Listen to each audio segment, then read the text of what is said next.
best way to start your day. Ayers will probably be your leader. We're going to restart this one right from the World Conference this afternoon. He's going to make his way through turn 3 to the middle of the corner, off turn 4. Oh, Moore gets sideways, slides off the racetrack. Well, Curtis checks the winner. He's on the bottom side.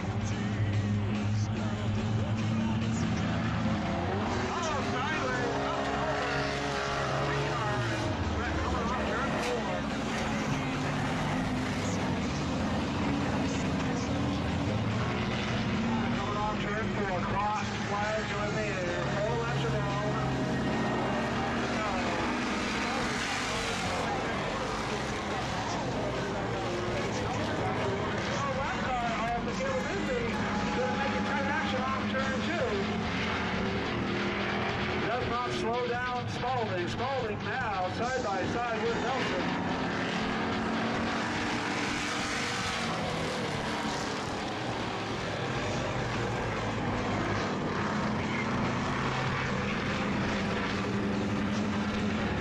Spalding now knows is out in front just a little bit. We're going to come on turn 2, turn 4 to see. Oh, Spalding sideways.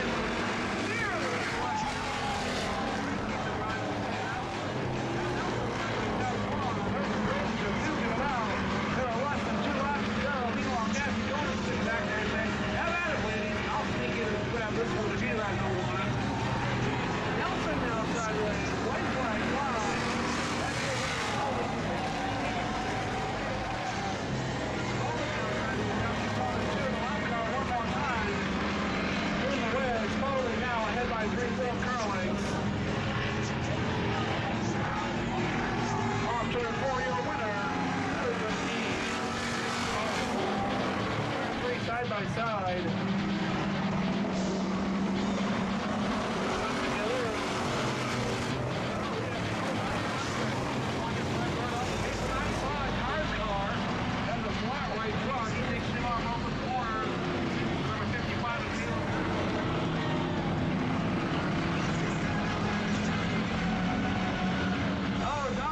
Goes around off turn 2, taking with him Derek Vernon.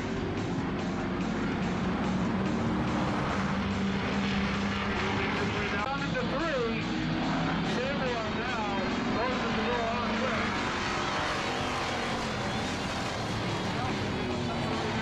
Oh, Samuel slipped down the trip. Off turn 2. We're going to go to the halfway point this time by. 4 laps are down, 4 more to go.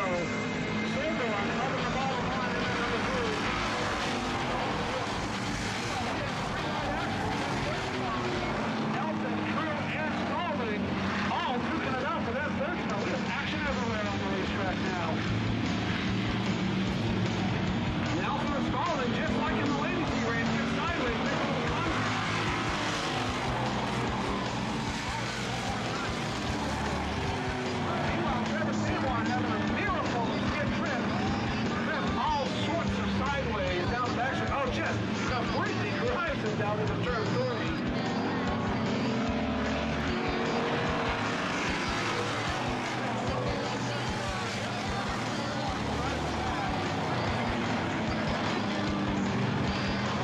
Now with the advantage, with the more powerful 350, he should be pulling away from the 3 of Trevor Sanborn.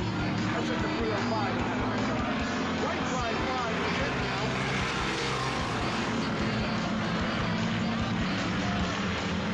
They're going against the advantage down the backstretch. But we are 3 wide to that second spot. Keep your eye on the number 26 of Alex Wilson. He is a former rookie competitor here. Meanwhile, back in the pack, Shane Weber makes his move.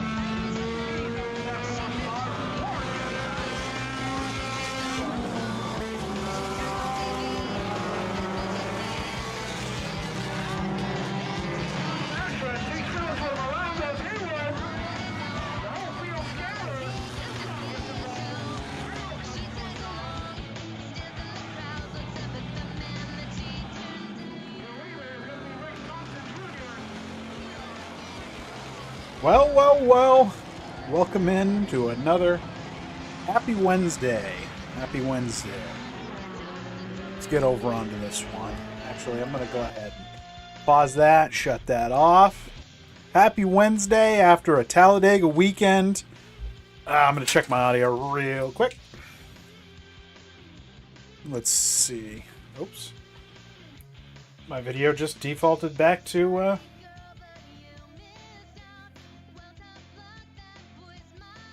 weekend. Happy Wednesday after a Talladega weekend. It's crazy because you think about back in the day, we used to go to Bristol and tempers would be high after Bristol. And then you'd come into like somewhere like Talladega. And yeah, people got heated about Talladega. But Talladega, for the most part, is just your basic NASCAR racing. It's supposed to just be all out. It's basically Daytona 2, Daytona harder. But this weekend, man, it was almost like watching a Bristol race. It's so... The racing at the super speedways right now is so rough. And the problem is NASCAR doesn't even look at it as a problem. But hi, my name's Shua. I'm doing a little bit of streaming today. Just going to watch some videos and chill. Planning to release my new Wiscasset video on Friday afternoon around 5 o'clock. I'm excited about that. That video, I'm really happy with the way it came out. It definitely excites me for making more of those in the future. Last year didn't really get to any new tracks. We did another New Hampshire track. But yeah, you know, that's is what it is. That's life.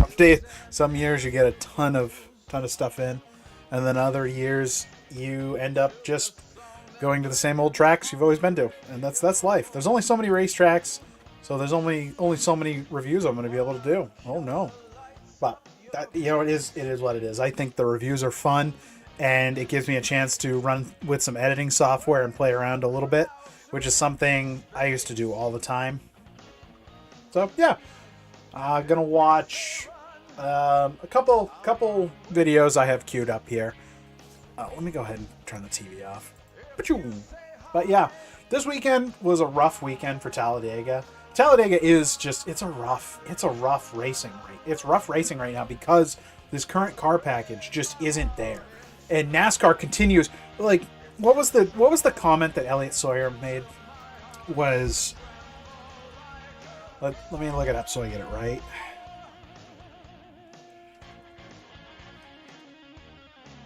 Lead changes.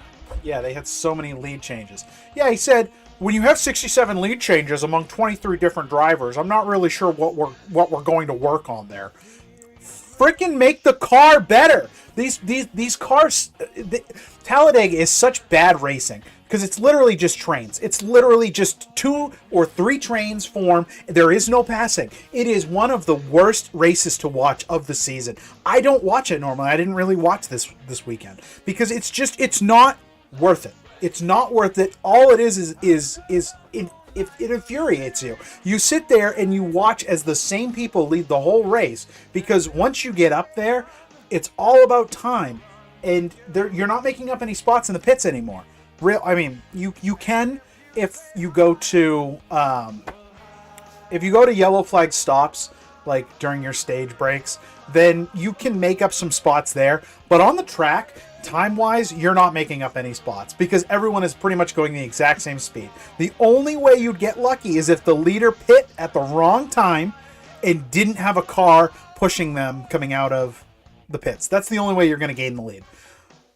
It's an infuriating, and then to have NASCAR just sit there and all of the fans be upset and to sit there and kind of almost spit in our face and act like we're idiots for saying that race product is terrible. It's the problem with NASCAR currently. NASCAR doesn't really care about the fans. They don't seem to care about the teams. They only care about the tracks that they own. Well, that's the thing. NASCAR owns most of the tracks. So as long as people keep showing up and paying to go to these races, NASCAR is happy. I think right now you have some of the worst broadcasting possible. You have both the NBC and the Fox team are terrible. I think the Fox team is slightly better than the NBC team personally, but the NBC coverage is slightly better than Fox. Fox's coverage is terrible. You have some of the worst, I mean, not some of the worst. I like the Chicago street race. I think it's a good race that they put on, But at the end of the day, I think a lot of your race product right now is terrible. Your short track is terrible. Your speedways are terrible. Your road racing, I will say, is not the worst. I think there have been worse road racing. I think this car is better than the last car, but it still has a lot of work. I think the only way you really fix it is to get rid of... This, to me, feels like an overcorrection. I feel like the car of tomorrow and the Gen 5 before that, I think those cars were in some ways perfect cars. Well, sorry, no, not the car tomorrow. The car tomorrow was not a perfect car. The car before that was a perfect car. And I really think back then there was a lot less technology in the sport. So there was more competitiveness between low-down teams, like entry-level teams, and your big teams of today. Technology and money. There's so much money behind groups like Hendrick, Joe Gibbs, Penske, that NASCAR wants to try to make it more competitive. And I just don't think you can in this current landscape. I think you need to just let people run their teams and stop interfering so much and saying, oh, well, you can only buy this part from this place. To me, like, it would be way more expensive, because now you're saying I have to buy this specific part from this specific person, and it needs to meet this specification. That, to me, just, there's no way that can be cheaper. It would be like saying you have to buy Charmin toilet paper. You can't buy any other type of toilet paper. You have to buy Charmin. So it's like, okay, so while you're saying everyone has to spend the same amount, we all have to buy the same thing, probably from the same supplier that can do whatever they want with the price. I don't know. I think the new car, I love the look of the new car, but I think the product that new car puts on is terrible. And I really think that it needs to be maybe reworked from the ground up. I honestly think the look of this car was perfect when it came out, but I just think the way it races, the way that it flips, there's just a bunch of issues I have with it. Bring back the 5-lug wheel. That's my first thing. Get rid of that plate on the bottom that causes the thing to fly like a goddamn kite every time it goes sideways. And maybe, I don't know. I don't know. I'm not an expert. I'm not a mechanic. I have no idea how to fix this car. But I feel like I can at least come up with better ideas than what NASCAR's doing. Because NASCAR is literally saying, hands off, we don't care. We're not going to touch it. We're not going to fix it. What are we trying to fix here? What are we trying to fix here? The terrible racing product. It doesn't matter how many lead changes you have. NASCAR constantly talks about lead changes. Who cares? And then you have people that simp for the sport, like Kenny Wallace. I need to get Twitter on this computer. Because Kenny Wallace, I like Kenny. I think that he's built a way better career for himself outside of the car than he had inside the car. But he is such a NASCAR shill. Him and Michael Waltrip and Clint Boyer's not terrible, but he does it a little bit. But all these people that'll simp for the sport, and when anybody tries to complain and say the race product is bad, these people will always bring up viewers. It's like, bro, NASCAR gets more views than any other racing series, I believe. I could be wrong on that, but I'm pretty sure NASCAR gets more views than any other racing series. That doesn't mean that all the viewership is good.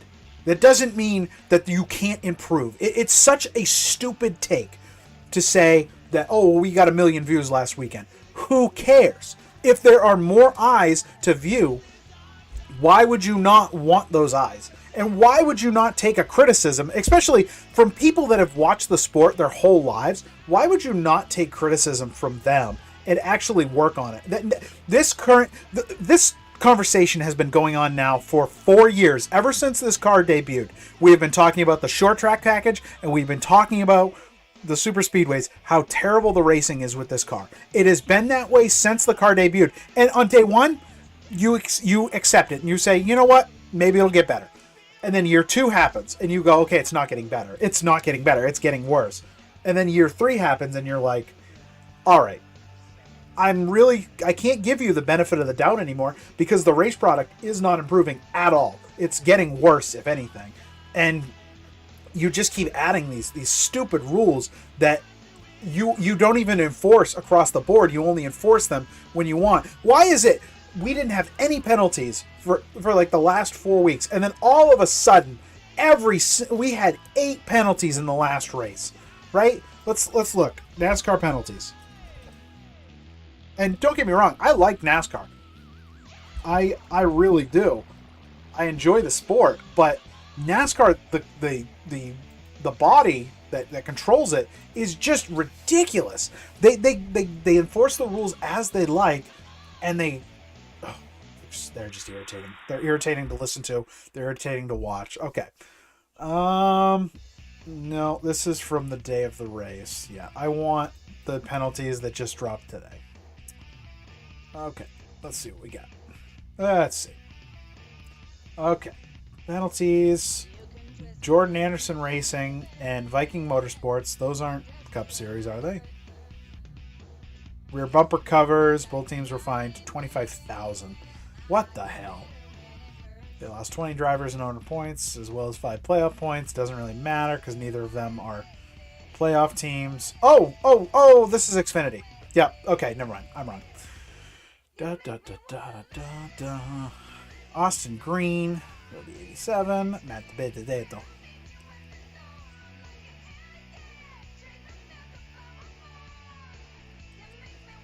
Austin Hill.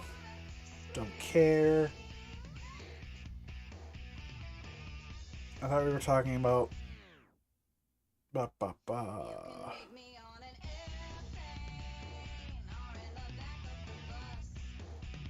Okay, they're literally not talking about penalties. They're talking about racing incidents that happened. Okay, this is stupid. Reading the news for me has gotten so frustrating because half of your articles are written by AIs. They're all written by bots. That's the one we just looked at. Yeah, I think there were like 8 teams that got penalized, but I don't see them here. Oh well, it doesn't matter. There were a ton of penalties. Anybody calls it out and says it needs to change, they don't do anything. They sit there with their thumb up their bum and they're like, oh, we don't see a problem. It's like, well, then you're gonna start losing viewership. And I would hate for it to be me again, but I probably wouldn't stop watching them. But what I would probably do is watch a lot or do a lot more short track watching, and not worry as much about the big boys.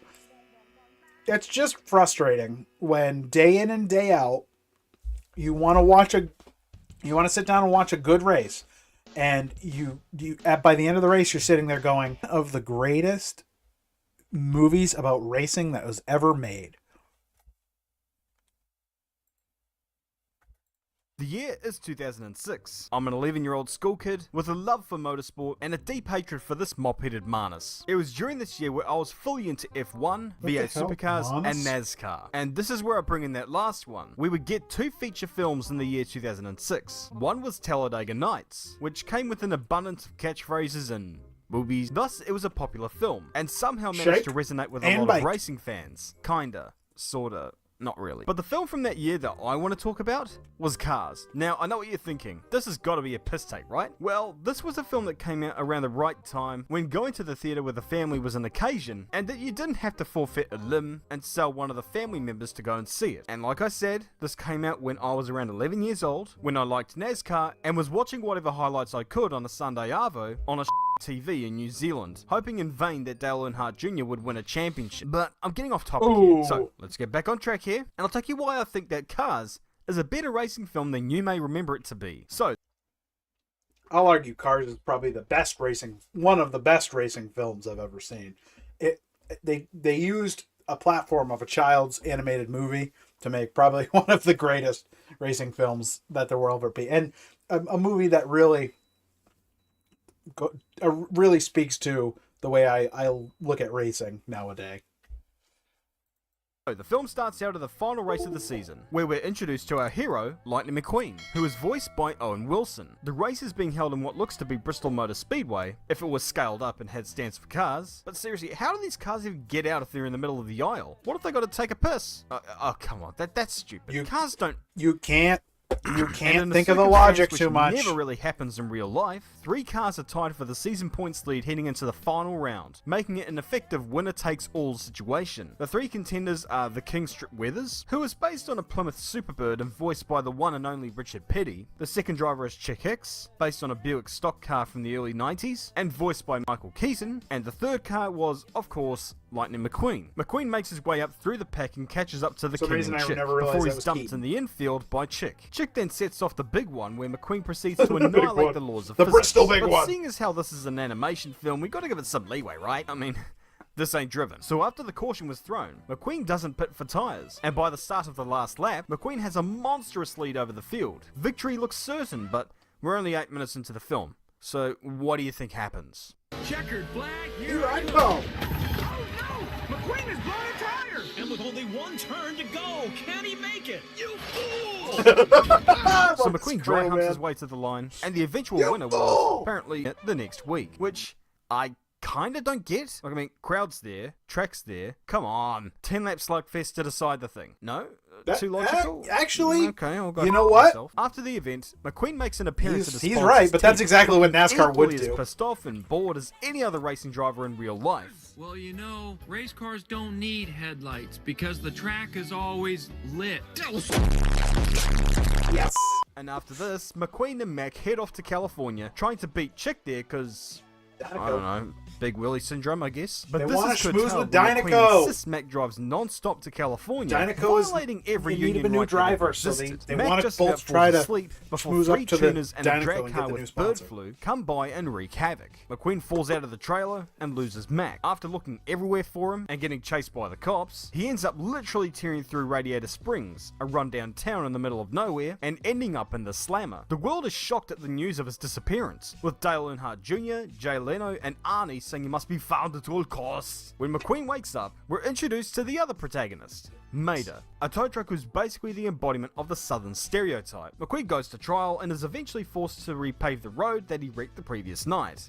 It's probably one of the few performances, too, where Larry the Cable Guy is actually funny.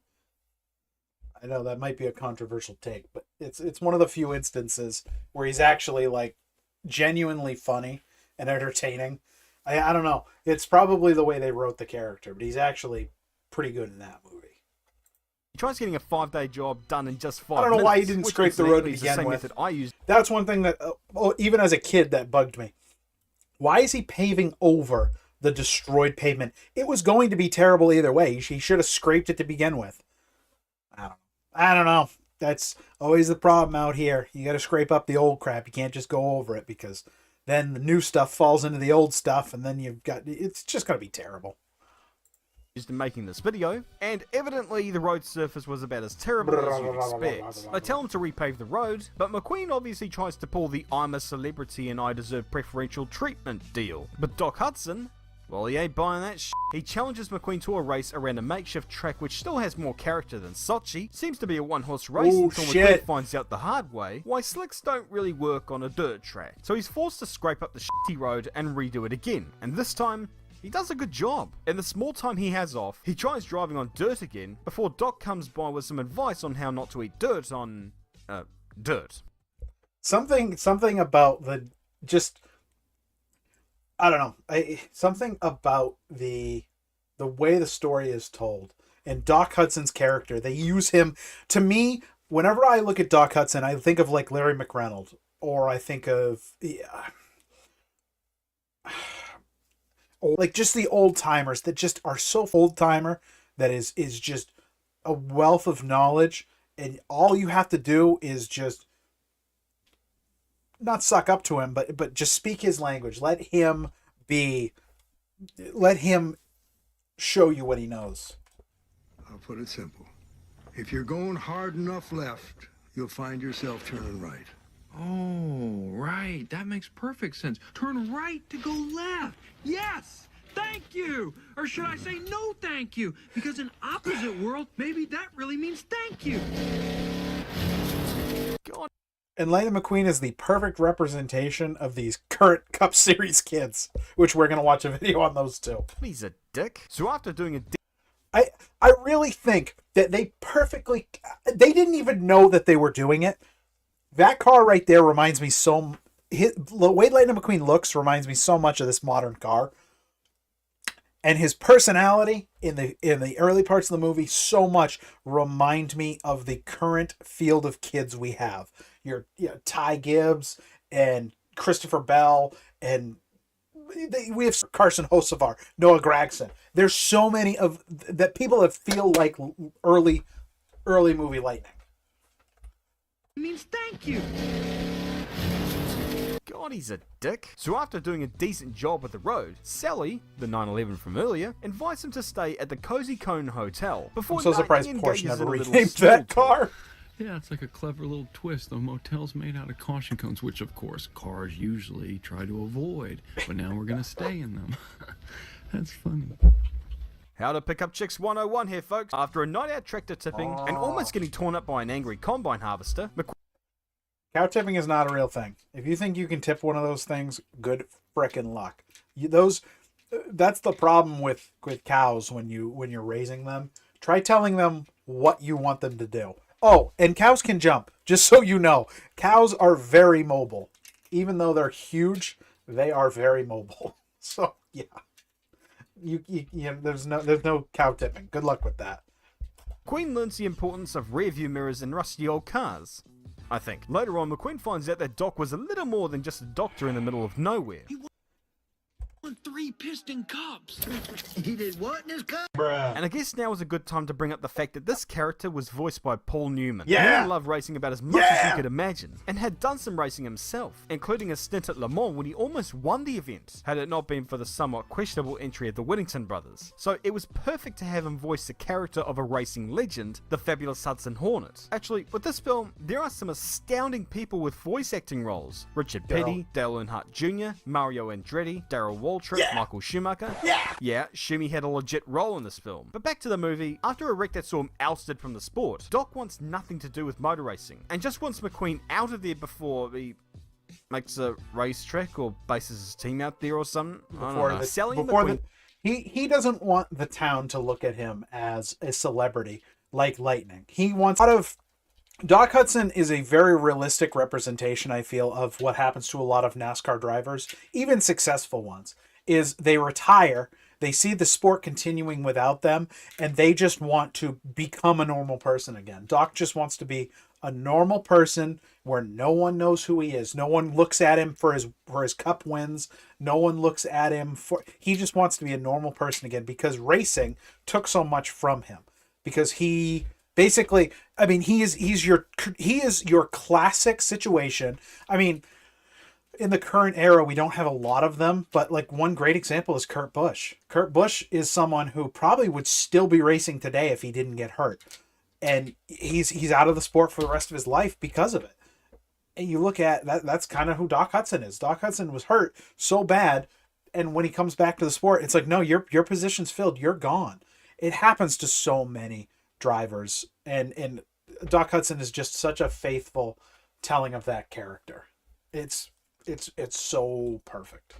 Take a drive off into the middle of nowhere before reminiscing over why the town gets no visitors, namely the interstate that bypasses the town and killed off any traffic coming through. When trying to retrieve an errant tractor, McQueen catches Doc putting his old racing tyres through its paces. The art of drifting is shown off, which intrigues McQueen, and subsequently asks Doc why he quit when he was at the top of his game. Of course, he was deemed obsolete after his accident, and management just went for the next rookie in line. Fine, whenever we give Kimmy crap about his motivation in Formula 1. So Doc tells McQueen to off, and he promptly finishes the road, thereby allowing him to head to California for the race. But he stays around for a little bit, gets himself some new tyres, a paint job, organic fuel from a VW bus voiced by the great George Carlin, and some other shit as well.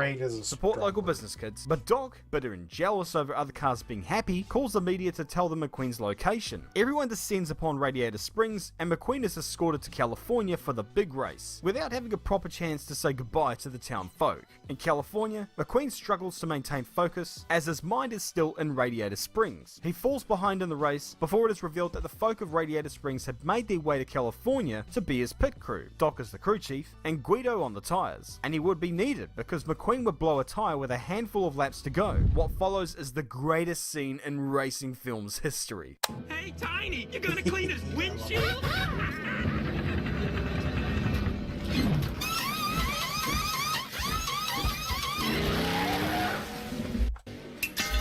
Take that, Red Bull. On the final Honestly, it's pretty close to how fast NASCAR pit stops have gotten.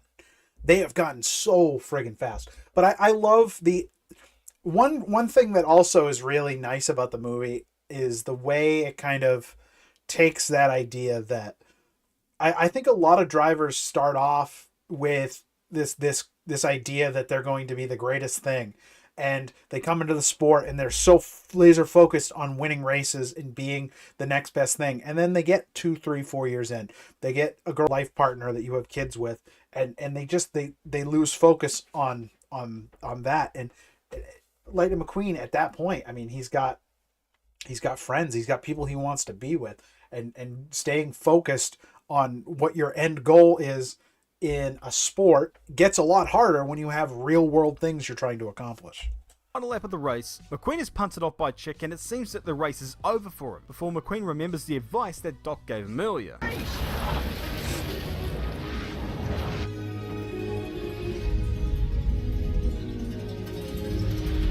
A little bit of Brad Keselowski action there. Brad's had a couple cool saves this season. Okay, not gonna lie, that was awesome. McQueen is on course I love to win how the race before Chick I love the dumps attention of king having and the sends little him into marbles an on the track horrific too. rollover. McQueen slams on the anchors, letting Chick win so that he could push the king to the line to finish his last race. Not gonna lie, it's maybe a little bit sentimental, even if they defy the laws of physics, and the respect I it was gave to the 12 racing when this personnel who movie were came drafted into the film. Perhaps it being a racing film made by Pixar, it's the best of both worlds, isn't it? Kinda. Sorta. The drill, comment below, and remember, keep it respectful, be wholesome, don't be a menace, and as always, I'll see you all later.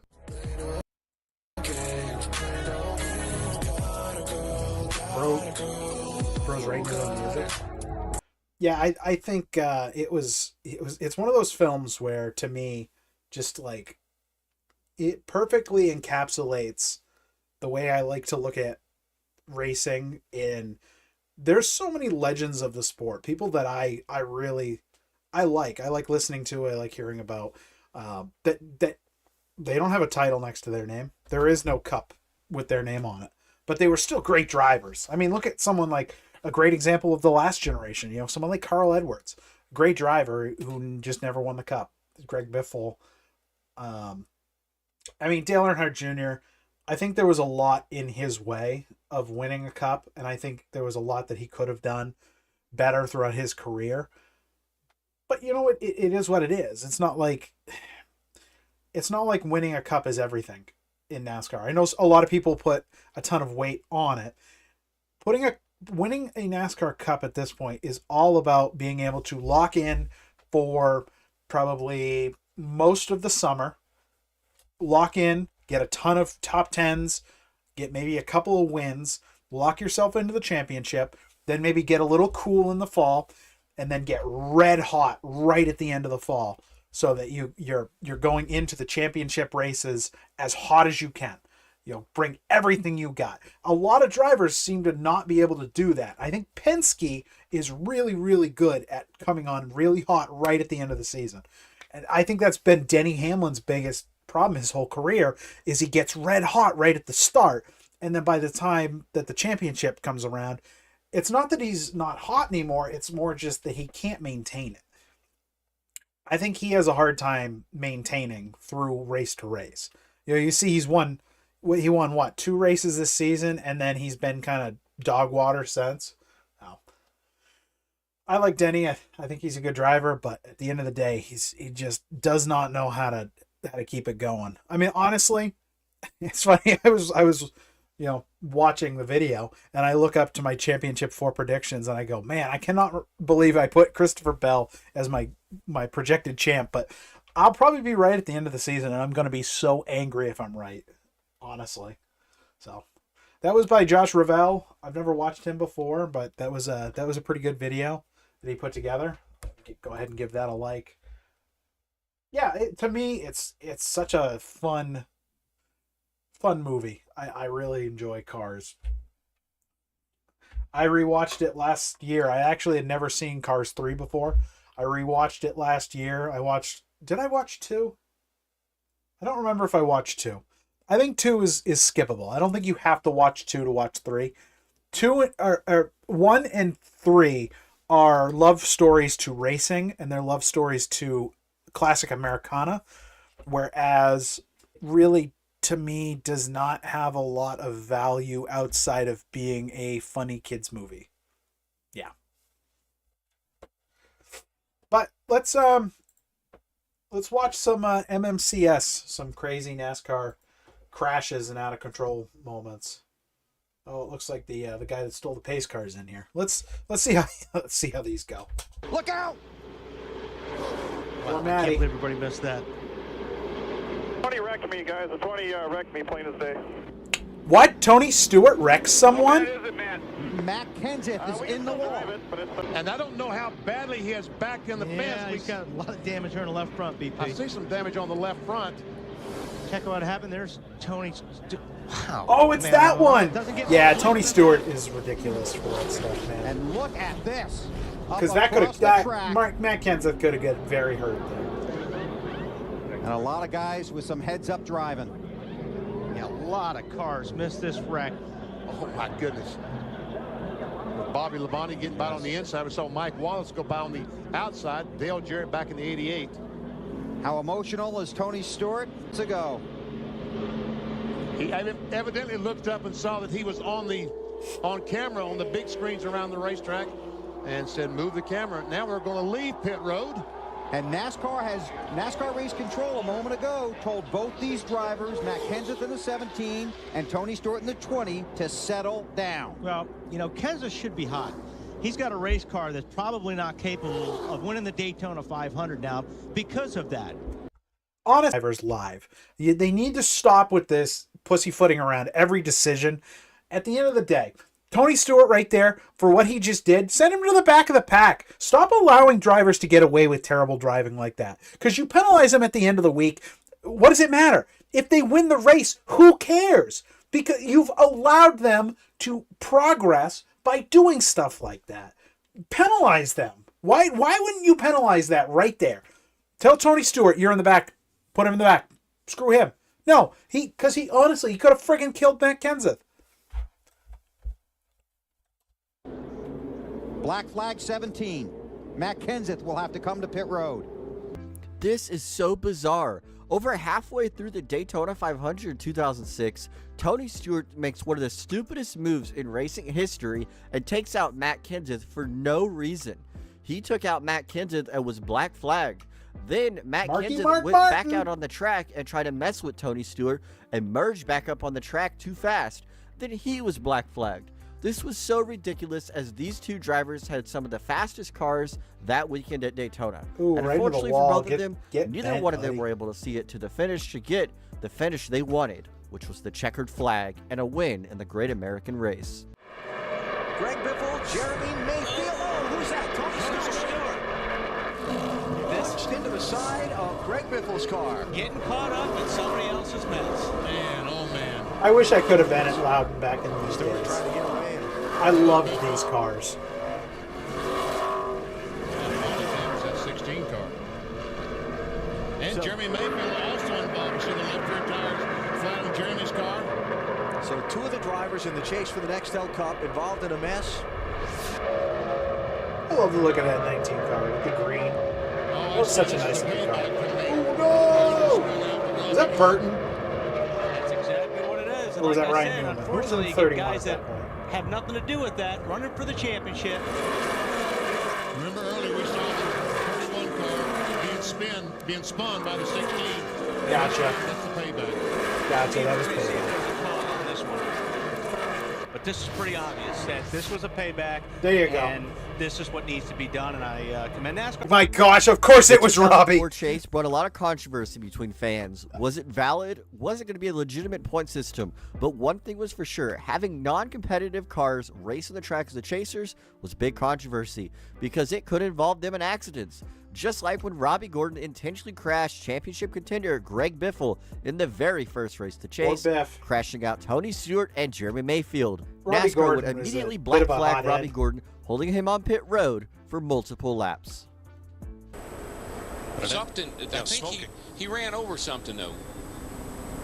Somebody got, yeah, he's got all kinds of problems. And the red flag is out. He ran over somebody. Hit him again. Or somebody ran over him.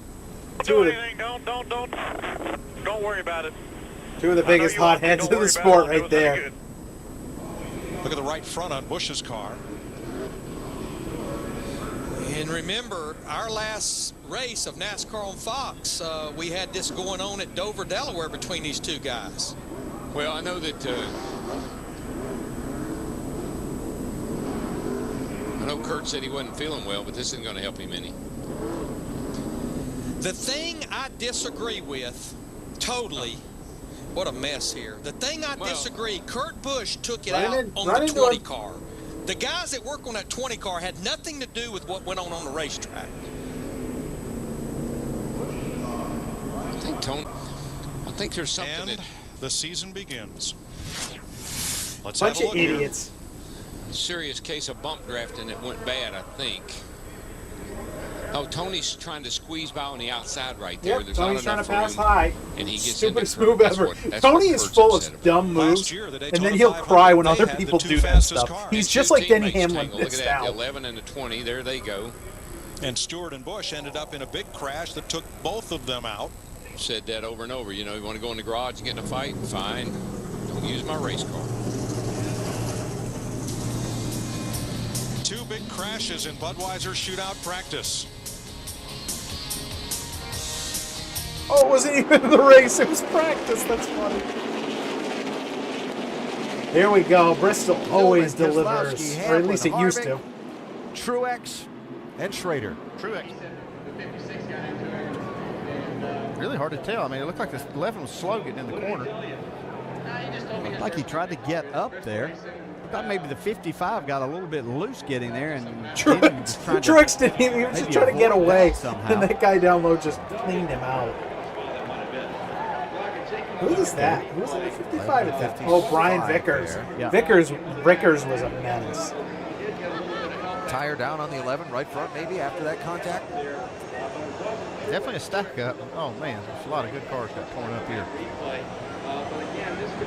I'm curious what the idea was behind putting the names on the front windshield. In the late stages of the 2013 Bristol night race, Brian Vickers and Denny Hamlin would get together, sending Hamlin's car back up the racetrack into Ryan Newman and Kevin Harvick. No neck Kevin Newman. Harvick was furious at the move that Denny Hamlin had created with Vickers, and after the cleanup from the accident, Harvick went over to Hamlin's pit stall and actually stopped in it and got out of his... Looked like the 11 and the 29 got together. I think Kevin Harvick may have gotten in the right rear of Denny Hamlin getting into the corner.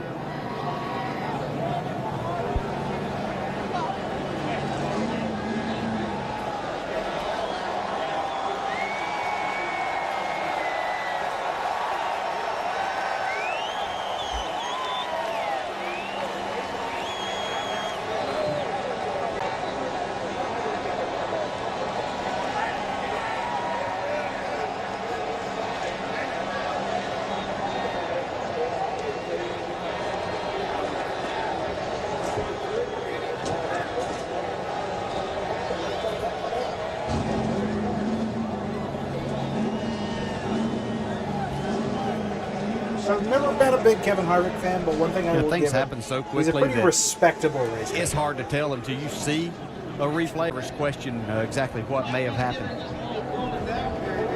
Well, Jamie? Kevin, we saw you frustrated there. What happened? What led to that? I just saw the 11 shoot up, you know, Shit. trying to look like Just saw trying the to shit. get back at somebody and just caused a wreck. But he said the 56 got into him there, so I just wanted to know what happened. All good. Just hate it for my Jimmy John's guys, and you know, track position such a big deal. Wish we Wish we had the old Bristol back. It's a lot more fun to race on. Well, they did in an accident that wasn't even his fault. Harvick was so upset at Denny Hamlin that he even started shouting words at Hamlin in his post-race interview that he did right at the entrance to the garage area, which was actually just the infield of Bristol. Harvick had already seemed to have a frustrating night, as his post-race interview already said he wishes that he had old Bristol back. This was just a moment that was so out of control, you just had to be there to witness it. Cool, it's supposed to be the cool-down lap. Watch this. As Dale Earnhardt Jr. turns Casey Mears around. Oh, it was Mears in that car. And before they get to the garage area, I thought it was the other guy. Here comes Mears back at him. Pow. So evidently, now we kind of know who was involved back on lap 301. Oh, yeah. Evidently. I think we found the I missed Darrell Waltrip in the booth. With only a couple laps to go left in the 2009 Phoenix race, Casey Mears would get into Dale Jr., spinning him out and bringing out the caution. Just a typical wreck, we all thought, right?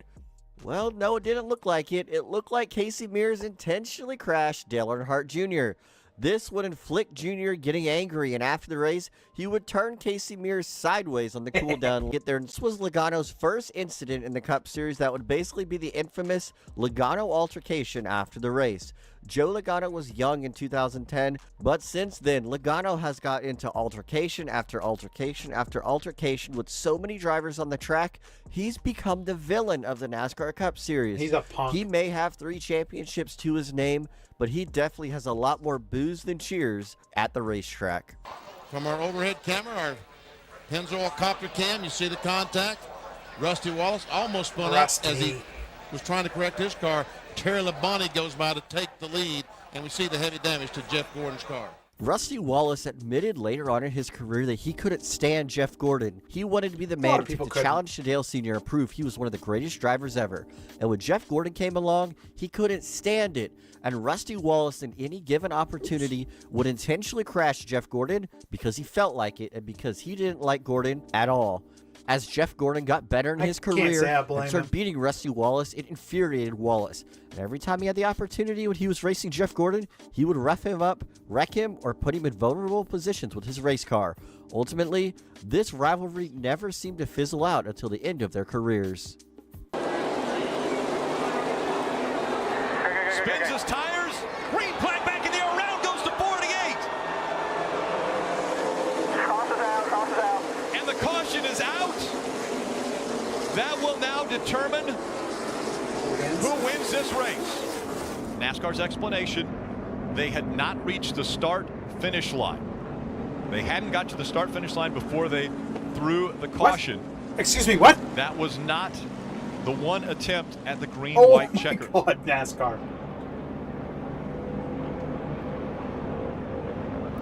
The green light is on. And look at the flag, man.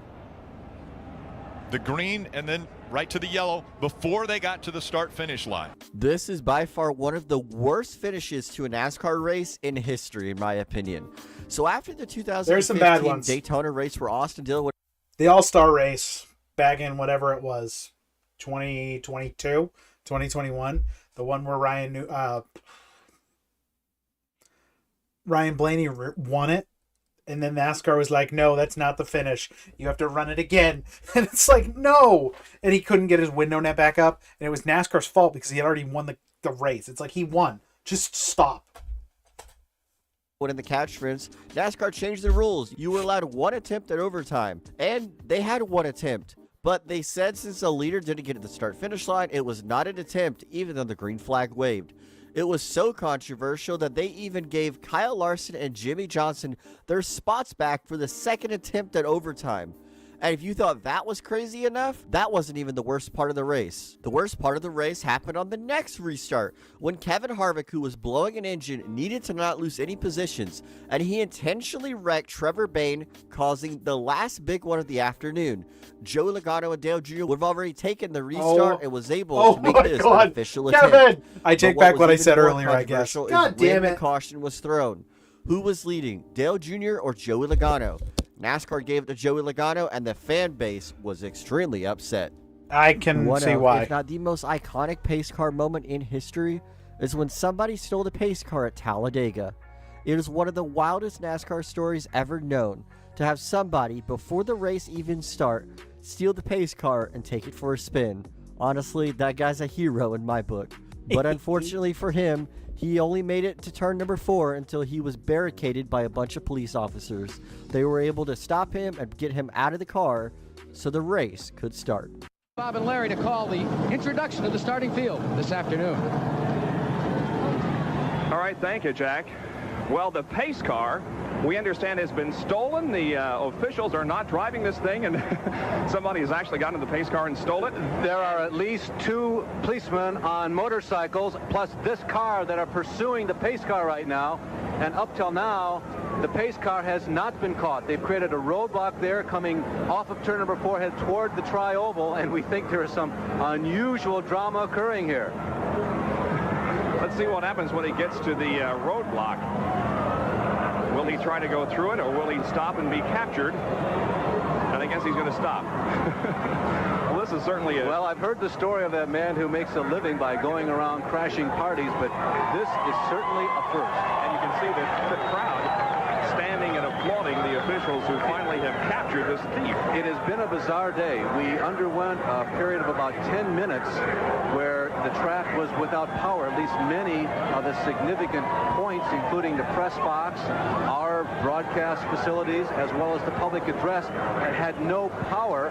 That was about a half hour ago, and now this occurs. So some strange and bizarre occurrences before the start of the Winston 500. Well, you can see that they're dealing with this individual rather sternly and trying to get him out of the car so that we can get everybody back in place and begin this Winston 500. But boy, what an unbelievable way to start the events here. And you can see more officials, police officers arriving on the scene. I will say they worked with extreme swiftness because they created that roadblock momentarily, and they really handled this situation with all due efficiency and haste. Well, he's being loaded into a police cruiser now and will probably be spending the night in the local lockup.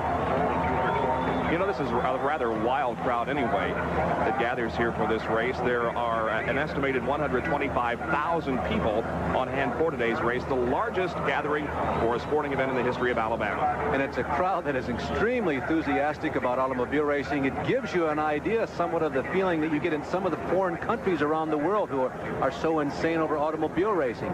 This crowd here at Talladega is just about... In 2017, Matt Kenseth, who was making a deep run in the playoffs, who had an okay season up until this point, he was starting to gain momentum with his race team, but he was unfortunately caught up in an accident in the final race in the round of 12 at Kansas, and he had some pretty good damage to his vehicle, but he should have been able to keep going after the damage was repaired. But what Kenseth's team misunderstood was how many men could go over the wall to repair Kenseth's car. He had too many pit crew members over the wall repairing his car, and when NASCAR found out, they immediately disqualified Matt Kenseth. How do you not realize that? You can't race anymore. This would effectively eliminate Matt Kenseth from any championship contention that he was in. If you're that late in the season, how do you not realize this that? was his final full-time competitive season. Into the outside wall, hard. Right side. Go to the garage. Done. He's on the outside of Austin Dillon. There's contact in turn 2. That wasn't the 3's fault. Just take our lumps, you know, just shouldn't be there. I don't know what our problem is, but the M&M's Camry was not very good, and we're running terrible, and we got wrecked. Kyle Busch may be one of the greatest NASCAR drivers to ever live, but even he could do some stupid things on or off the racetrack. Kyle Busch drove in the wall off of turn number 2 at Darlington, and then proceeded to drive straight through the garage area and hit a bunch of cones and almost hit some pedestrians. Busch was fined $50,000 for an unsafe entry into the garage area at Darlington after crashing. Going to Phoenix! Oh, God. That was a determined, savvy drive. If Ross Chastain's wall ride was so bad that it was a disgrace to the sport, this made our sport look like the joke it has become. 5.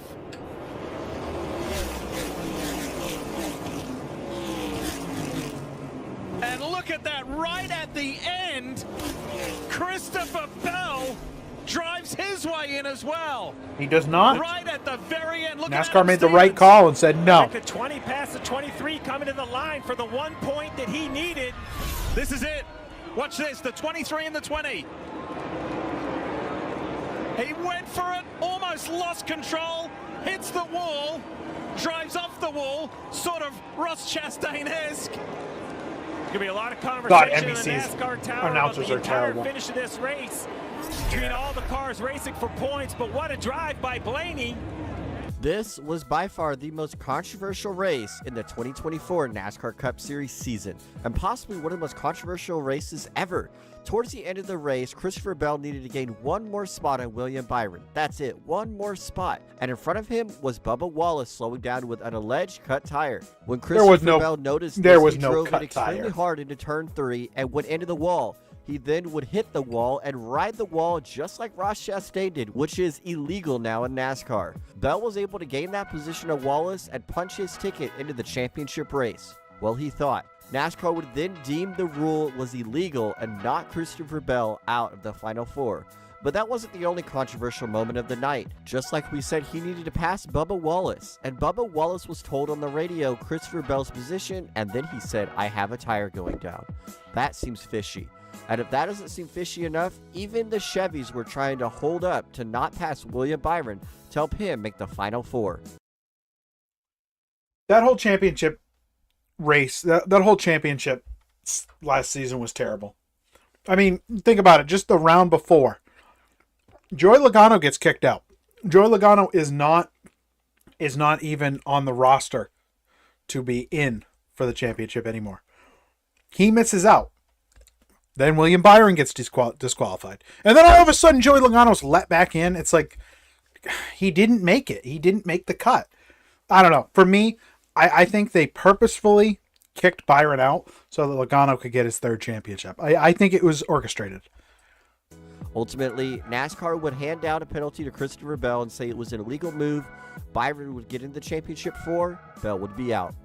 10 to go at the line here. 10 to go at the line. 5 back 11, then 10 to the 24. 24 and 20 are separated by a point right now. Sorry, 3 to go at the line. 3. I think I got a tire going down. 10-4. Just nurse it home. Nurse it home. Hold it up top, coming to the white.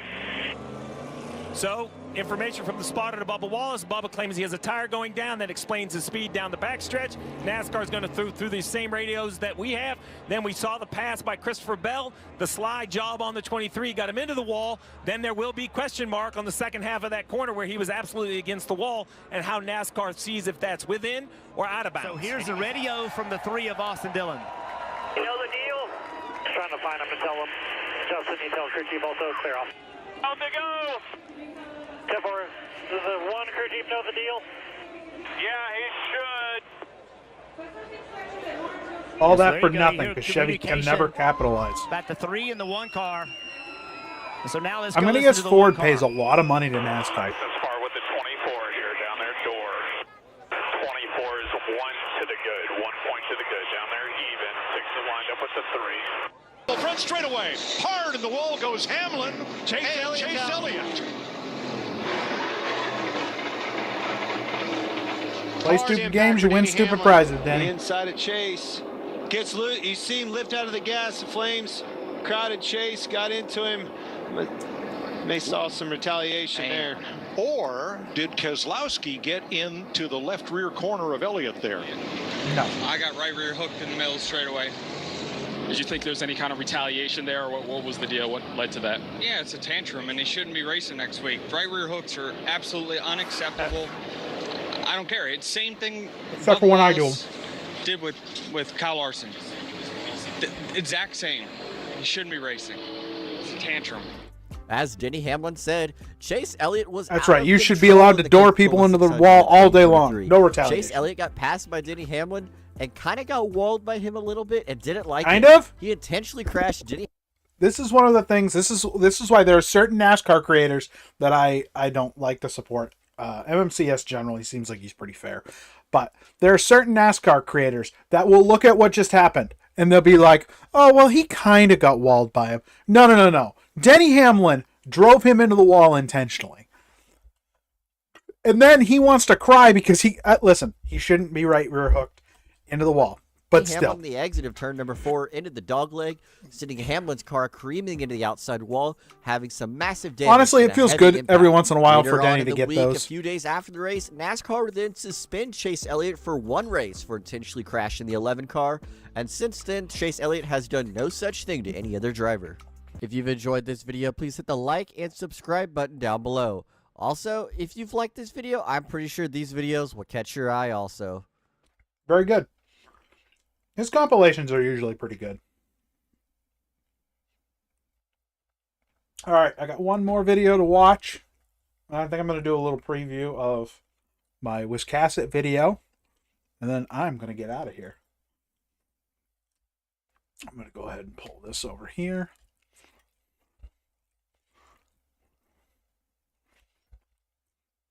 All right, nepotism. Balls. Some of us have them, and it's important to check on them because statistically 1 man every hour is diagnosed with testicular cancer. In fact, it is the most common form of cancer for men ages 15 to 35, which is why I've joined up with Manscaped to give you a special offer. They've teamed up with the Testicular Cancer Society to help promote self-checking and save some lives. And you, dear viewer, have the chance to help as well. Introducing the TCS Ball Hero Bundle, headlined by the Lawnmower 5.0 Ultra. This special edition razor comes with interchangeable skin-safe blades, as well as an LED light so you can navigate those tricky spots. It's both cordless and waterproof, and I know the importance of having a strong engine, which is why I love the Lawnmower's constant RPM motor that doesn't waver with battery loss. And as the icing on the cake, your bundle also comes with these special edition TCS boxers. They're anti-chafing, breathable, stylish, and just for your nuts, your bollocks, your gonads are designed with this patented jewel pouch. There to cradle your cullions and remind you to check yourself. I haven't tried any of those yet. I don't know if those... Spreading awareness they almost of sound this disease. uncomfortable. If you'd like to do your part, head to manscaped.com and use my promo code ELLY, E-L-L-Y, to get 20% off plus free shipping while supplies last. Again, that's promo code ELLY at manscaped.com. Join the Manscaped movement and don't forget to take care of your pair. What's up, everyone? NASCAR driver Josh Bilicki here, and thank you to Manscaped for sponsoring Oh, this I was trying to remember who was in the 66. Bilicki. It was the legendary broadcaster Ken Squire who described NASCAR as common man doing uncommon deeds. Amen. How common are they really? Of course, Ken's referring to the drivers of yesteryear, the David Pearsons, the Those Bobby guys were Allisons, the Bobby legends Isaacs, for what they did. What about the drivers of today? Retired NASCAR driver Kevin Harvick is living out a Hollywood dream. He and his wife are now the proud owners of Ricky Bobby's mansion from Talladega Nights. Why is that so I'm fitting? getting bored, man. You want to come over and play G.I. Joe's? I would love to. No! G.I. Joe. Screw you, man! I think it's safe to say they It's don't such share a the same dumb movie, hard-nosed but grassroots at least it proletariat makes you laugh backgrounds as every their once in a while. predecessors, which is why this Twitter post from @DabForDale caught my eye. It's a handy-dandy NASCAR Cup Series nepotism guide, color-coding drivers by how much help they've gotten to get to where they are. Most of them are highlighted in green, the ones that either proved themselves naturally or were such outliers that their spot in Cup was all but assured. Then there's a few other colors, orange, yellow, blue. These are the guys who, while maybe not coddled, have had some sort of in. They're the offspring of former drivers, have ties to big sponsors, or were brought up by NASCAR itself. But then there's these guys, the ones in red. These are the 8 drivers I want to talk about today, because although they're all lumped into the same category, not all Nepo babies are created equal. I believe that within this spectrum lies another spectrum. Family is involved with longtime sponsor Florida Watermelon Association. Okay. I mean, I guess you can call that nepotism. No pay or nepotism. Ryan Preece, Shane Von Gisbergen, Zane Smith, Ricky Stenhouse, Michael McDowell, Josh Berry, Joey Logano, Eric Jones, Denny Hamlin, Christopher Bell, Chris Buescher, Chase Briscoe. Where's Larson? So you're telling me Larson is a Nepo baby? I don't believe that. Kyle Larson. Early career funded by NASCAR Drive for Diversity. Screw you! Screw you people.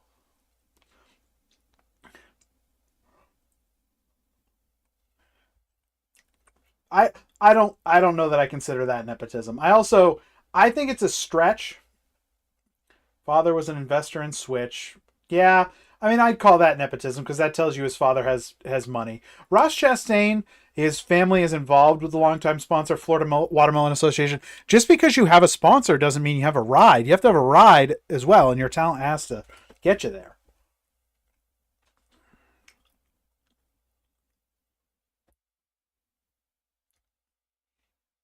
Father is NASCAR Xfinity Series driver David Gilliland. Oh, yeah, I knew that. I knew Ryan Blaney was a Nepo baby. Honestly, Ty Dillon is and is not a Nepo baby at the same time. He's only in the sport because his grandfather owns RCR, but he's actually proving himself more than some other people have had to. Uncle is involved in longtime sponsor Premium Security. Oh, no way. I didn't know that. So once again, though, that doesn't make you a Nepo baby. Just because you have a family member that is that might help you get a sponsor, that doesn't make you a Nepo baby. AJ Allmendinger, Alex Bowman. So how many of the Chase obviously his father. So you're telling me Alex Bowman. Who's the other one? William Byron. Oh, financial management company that does business with longtime sponsor Liberty University. Screw you. These are dumb. This is dumb. I don't consider half of these nepotism. Nepotism is like Cole Custer. That's a Nepo baby. Ty Gibbs, Ty Dillon, Austin Dillon, Austin Cindric. Those ones are Nepo babies. Brad Keselowski started his NASCAR career at K Automotive, owned by his father. Screw friggin' you. That reflects the condition, and some would say problem, of nepotism in NASCAR. We start in the green with by far the most accomplished of the bunch, Brad Keselowski. To be honest, even putting him on this list feels blasphemous, but for uniformity's sake, I'll still do it, because he did come from a racing family. His uncle is Ron Keselowski, his brother is Brian Keselowski, and his father was Bob Keselowski, an ARCA Series champion and Truck Series winner. Also, I like the the way he owner says of K Automotive Keselowski. Motorsports, the team where Brad would make his very first NASCAR starts. This, however, is where the money trail ended, as a lack of sponsorship forced Keselowski to jump ship from his own birthright to pursue other opportunities, which eventually led him to Junior Motorsports, and then to Hendrick Motorsports, and then to Team Penske, where it's fair to say he did all right for himself. Brad might have had some help getting on the grid, but everything thereafter he did himself, which is why I agree with that. Him. Not only has he added to the Keselowski family legacy, but has even followed in his father's footsteps, founding his own Truck Series team. And there's a couple of NASCAR drivers that have that honestly I think have a good shot of giving us our first successful female drivers. Brad is one of them. I think Brad could do it, because it's all about raising your kid to respect the sport, but also not forcing the sport upon them.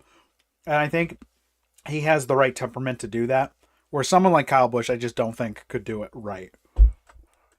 And hosting one of the most impressive driver lineups we've ever seen. He now co-owns a Cup Series team, orchestrating the improbable rebound of Roush Racing. And while his father didn't live long enough to see it, safe to say, I didn't know that. I think he'd be proud. By the letter of the law, he Brad would be very belongs on proud. this list. But by the spirit, he is as far in the green as one possibly could agree. be. A similar sentiment lies with Justin Haley, nephew of Todd Brown, owner of Brown Motorsports. Of course, like Keselowski, this is where Haley kicked off his career in the Truck Series, and also like Keselowski, bailed after 2 years to drive for another team. With GMS Racing, Haley was competitive, and with Colleague Racing, he was a contender. But his start in the Cup Series was a curious one. In 2019, the rookie driver signed with a rookie team, Inspire Motorsports, to run 3 select races, That's the new in which logo. he finished 32nd, 34th, and 1st. Yeah, you'd be forgiven for forgetting that Justin Haley is a Cup Series winner. On a rainy day in Daytona, after NASCAR told its drivers that they were about to restart the race, a bunch of the front runners, understandably, came down to top off on fuel. But then the lights on the pace truck came back on. Apparently another lightning strike forced NASCAR to delay the rest of the race, a race that would never be restarted. So you're and telling that's me how that Justin Haley got his first, and to this day, only Cup Series win. I didn't know that That's Spire not to had say a he hasn't win. been competitive. The new look Spire Motorsports has produced some decent results so far, with Haley running as high as second in the last race at Bristol. Perhaps the black and yellow brigade can shine once again, but as far as I'm concerned, he doesn't exactly embody nepotism. Nope. Not like the Dillon brothers. They sit a little bit further down the spectrum, as while they've both seen their fair share of accolades in the lower levels, a lot of those have come by virtue of the team that they raced for. One of the most successful teams in NASCAR history, owned by their grandfather, Richard Childress. All the way through their youth and into adulthood, Pop oversaw the entirety of their origins, from their earliest excursions in Bandoleros to their rise through NASCAR's ranks. But this is where we find the discrepancy. You see, once he got to the Cup Series, Ty Dillon didn't sign with RCR, despite having multiple chances to. Instead, he signed with smaller affiliates like Levine Family Racing and Germain Racing, and eventually split from the company entirely, as with the exception of a few starts here and there, Ty hasn't raced in the family business for almost 5 years now. Sure, he hasn't found much success, but I have to respect the effort of a man doing things his own way. No shortcuts. The same cannot be said about his brother. I have talked ad nauseum about the underperformance of Austin Dillon because something about him just sticks in my craw. Now, he's far from being the worst driver ever and is no doubt the superior sibling, but his transition to the Cup Series was about as uncontroversial as the career that followed. When Dale Earnhardt died, it was assumed that the number 3 had died with him, as Childress vowed to park that number for good. Until Austin Dillon showed up. Now, seeing him run it in trucks and Xfinity was one thing, but his grandpa bringing it back to the Cup Series, that raised some eyebrows. It's like the Bulls letting someone else wear 23. Yep. And Dillon is no MJ. That's the problem, too, is I could be wrong in this. So Dale Earnhardt very clearly said to Richard Childress, and he let it be known to everyone, that he did not believe in the idea of retiring the 3 when he died or retired. He didn't believe in that, and he was a big believer in all the numbers should be available to whoever wants to run them. I get it. But it was the way we lost Earnhardt that, to me, it just feels disrespectful that he brought it back in the way he did and gave it to his grandson. It to me just feels like it's icky. You shouldn't have done it. You know, get a different number. Or run the 13. Run something else. Run a different number, just because I thought that Richard Childress had told the Earnhardt family that he wasn't going to run the 3, that he was going to hang it up. And bringing it back to me just kind of feels like spitting in their face. And then now owning the 8 as well. I don't know. I don't think it's a good look for that team.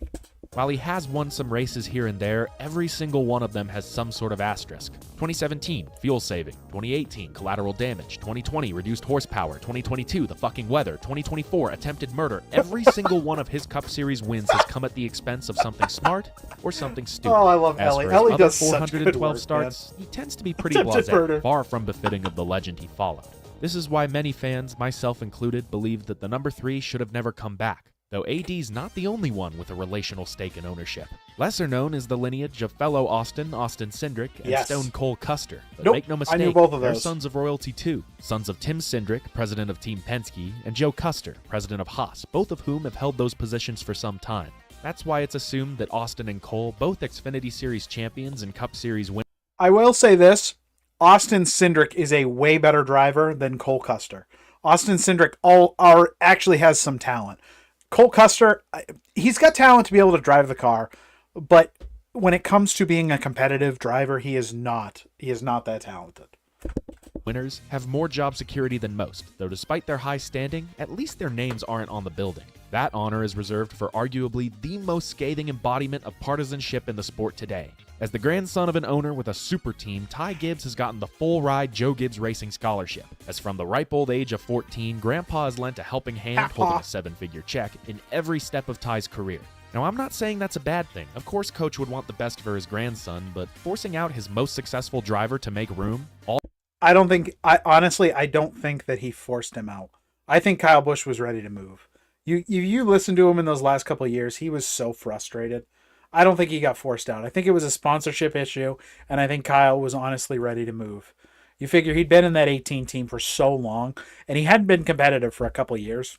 All the while said grandson is wrecking his teammates and comparing himself to Jesus. There was no positive plan. And so far his Cup career hasn't been going to plan either. I love it. At I love that Martinsville his a few Cup weeks career ago, is he terrible. quietly overtook J.J. Yaley as the longest tenured JGR driver to not win a single race. At this Good. point in 2007, I hope that number they had keeps no getting problem better. giving old JJ the heave-ho, but I seriously doubt that'll happen with Ty. Not just because his name's on the building, but because, in all honesty, he wouldn't deserve it. Just like Cindric and Custer, he's an Xfinity Series champion. Now granted, he was driving a car that won a third of the races in the year before. You'd have to be deaf, blind, and dumb not to win in it, or just be Ty Dillon. But still, he brought it to where it belonged. And there's that something was a to be low said for blow, that. bro. Love him, hate him, despise him, the results speak for themselves. Gibbs can wheel a car, but even if he couldn't, would that really matter? No matter how good or bad of a job he does, he'll always have a job. Is it right? Wrong? Who's to say? But that's the way it is.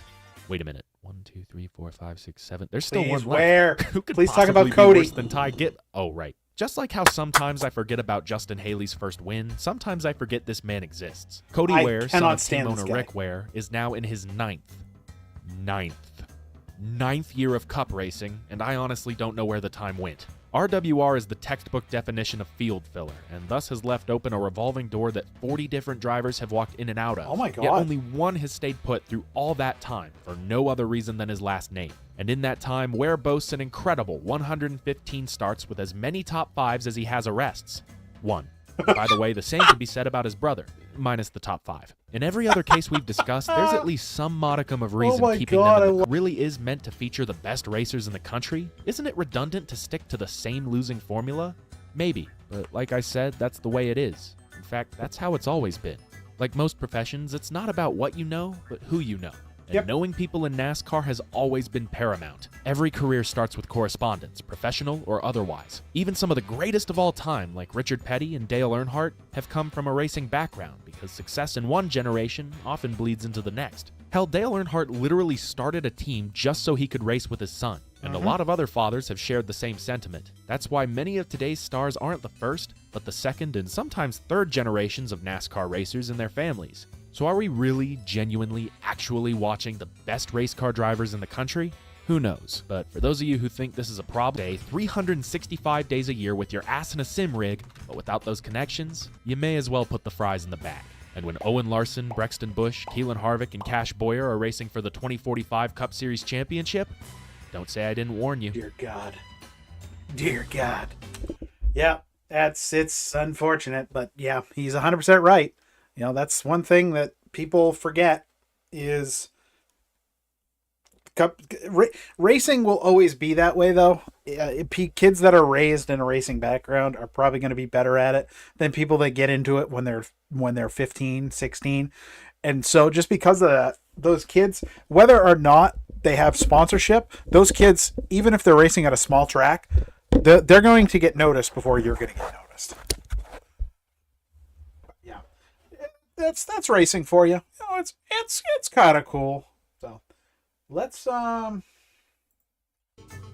gonna do a little exclusive here, a little Shua exclusive. Oops, not that. There we go. All right. Okay, we are going to open up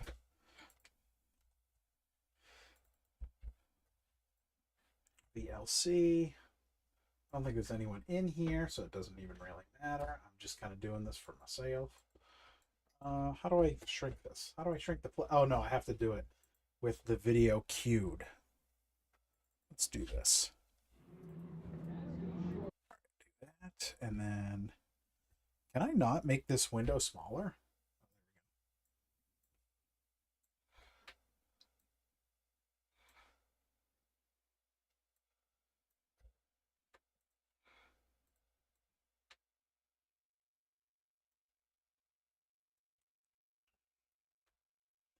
Kaboom and kaboom.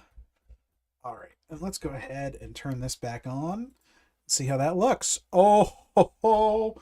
Oh, turn off creator. This was created by me. This is a little sneak peek of my Wiscasset video that I made. I'm going to watch this, and then we're going to go ahead and check out of here. And I'm going to go finish watching the end of all the Guargara stream stuff.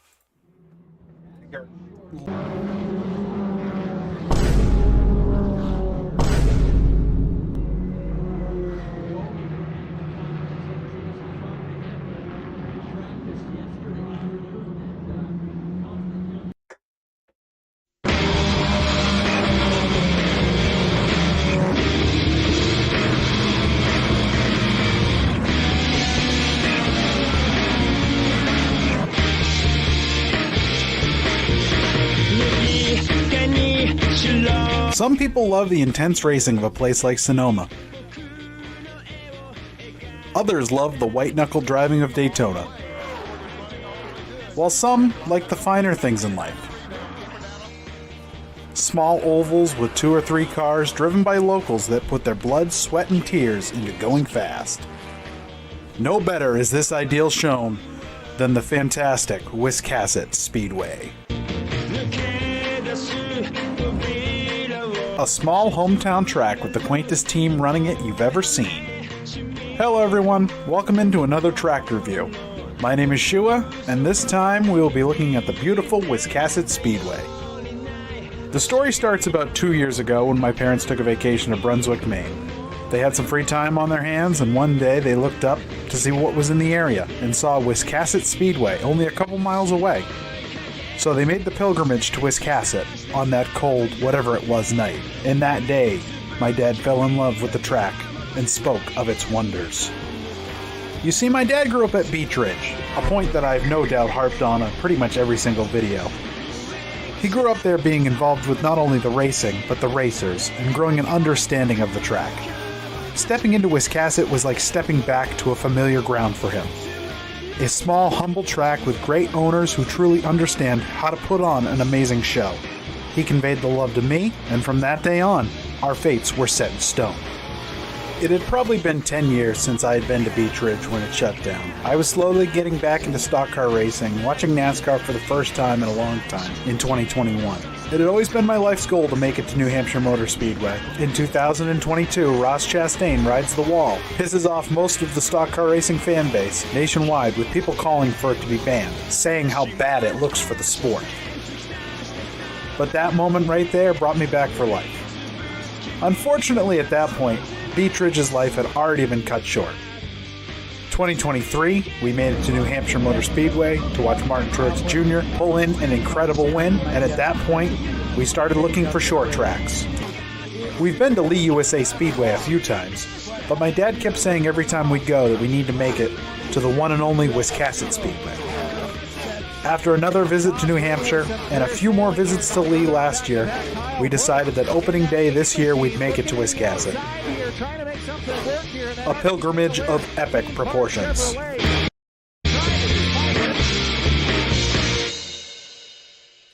Yep, video comes out Friday. I'm super happy with the way it came out. It's definitely made me want to put some more projects together. I really need to find a better editing software. The one I've been using is kind of junk. I did download one, which it was great. I looked up free editing softwares on Reddit, and they were like, "Oh yeah, these ones are free." And then you go to use them, and it's like, "Oh, actually, it's not free." So there, you have to pay to export without a watermark, and then you have to pay to use a blurring feature. I only needed the blurring feature for like 2 frames, but I'm like, I need it. And it was just, I don't know. I probably could have continued on the other editing software. I think going forward, I'm going to use a new one, but because, what is the one I've been using? It's like Video Proc Vlogger. I used it for my bike blog channel, and it seemed like it worked okay. But yeah, it's irritating, but all right. Looks like no one was in here today, but that's all good. I'm going to go ahead and get on out of here and do some more stuff going forward tomorrow. Let's find something to go out on a high note with. Oh, here we go. All right, thank you for coming. It'd be a great time to pop on down to the Crash Pad Concessions. Grab yourself a great Boston beer product, slice of pizza, fried dough, you name it. Aaron Merrill on the outside in the Audi.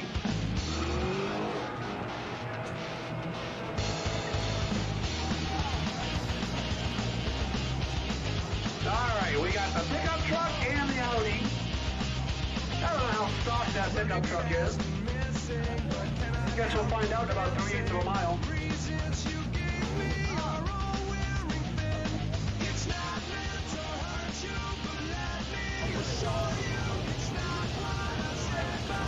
Green flag. Yep, come back later. Come back for the Smoky Donut Show.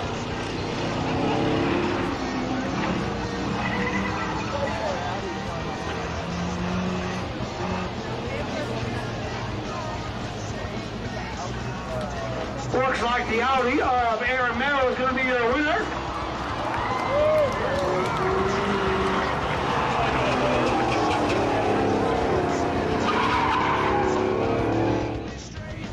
Green flag gets the job. Leaves him in the dust. Put it in neutral, coaster home now.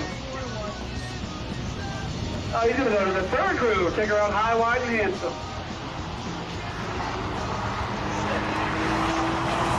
Jamie Dudley, your winner. Paul Cook, not so much.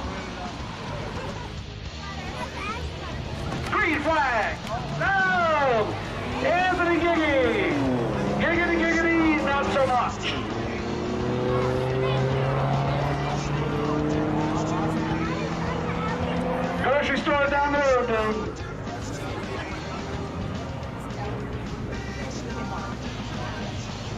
Dylan Tripp. Looks like he's got this one well in hand.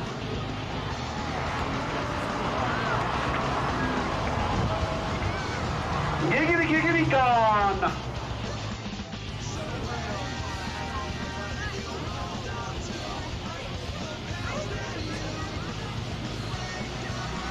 Green flag. Subaru against the Ford. Lightweight against the heavyweight. Oh, the Enduro car used to jump over the thunderstock. He drifts high, coming off the corner. Sessions gonna drive up the bottom side. Side by side down in the first wave, battling back off turn 4.